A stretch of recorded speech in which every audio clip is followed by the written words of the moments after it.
Assalaamu calaykum. Maanta waxaan ku hayaa muuqaal cusub. Muuqaalkaas waxaa waaye screenshot ayuu ku saabsan yahay. Screenshot-ka ugu hore waxaa kaga qaadi jirtay taleefanka meesha laga gaabiyo iyo meesha laga damiyo. Ayaad kaga qaadi jirtay screenshot-ka adigoo labadooda isla qabanaya. Kadib screenshot ayaa qaadami jiray. Hadda waxaan ku hayaa waddo kale taas oo ah inaad taleefankaaga gacantaada aad dul marsid kadibna screenshot uu iska qaado.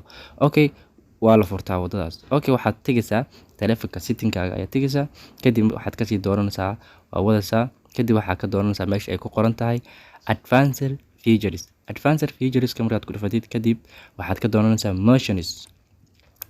Motions-ka markaad ku dhufatid kadib bump sweep-ka ayaad furaysaa si taleefanka capture looga qaado, screenshot looga qaado. Markaad furtid kadib waad ka baxaysaa kadibna si toos ayaad gacantaada taleefanka u dul marinaysaa. Sidaas ayaa waxaa iska qaadi doona screenshot-ka adigoo ka maarmaya labadii button ee hore loo isticmaalayay. Okay, aan tijaabina haddaba. Gacanta dul mari kadibna wakaas. Maan isticmaalin labadii button. Waa u jeedaa. Isku day adigana soo tijaabi.